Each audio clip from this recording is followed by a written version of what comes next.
Welcome back everybody, my name is Nick930 and this is another episode of Retro Revival where we try and bring classic games back to life.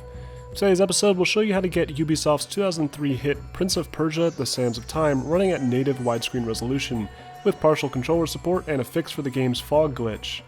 As always, this video will show you how to fix the Steam digital version of the game. If you don't own the game yet, it's available on Steam Store for $10, and it's often on sale in the Ubisoft sales events.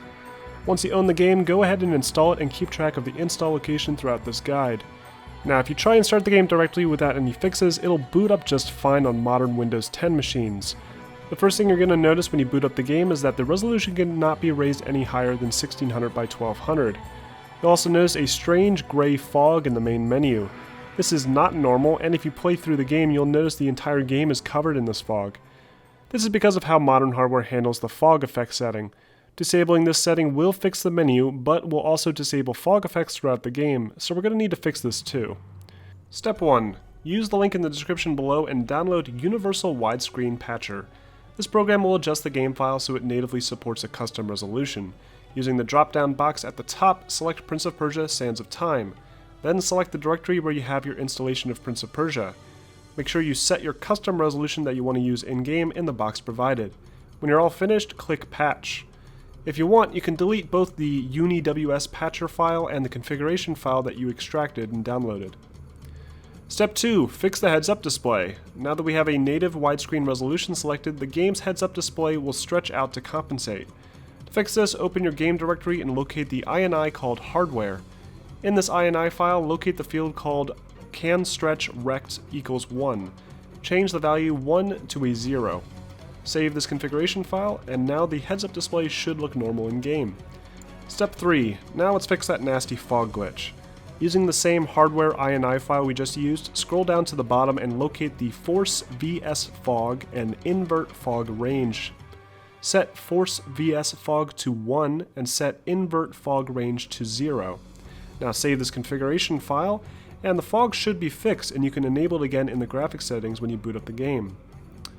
Step 4. Change the in-game resolution.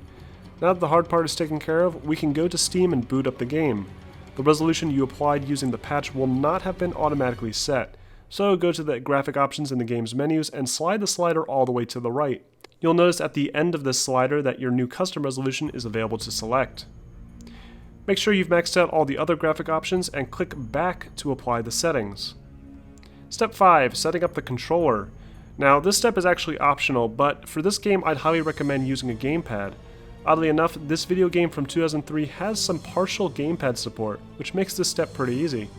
Simply go to the Controls menu and click on the gamepad option in the top left corner. By default, all the key bindings will be empty, so you're going to need to fill in all the controls yourself. You can set these however you like, but be careful not to bind the Special Action key and the Rewind key to the rear triggers on an Xbox controller. These controllers function on positive-negative axes, and using them together will cancel the inputs out. Later in the game, you're going to acquire a power that requires you to use both inputs at the same time, and if you can't do that, it's not going to work, and it's really going to screw you over. Now, I'm using an Xbox One controller, and it worked fine, but I did run into a few issues that you guys should know about. If your wireless controller is plugged in through the cable when you're setting up the controls, then Prince of Persia will recognize it as a different device than when you have it unplugged.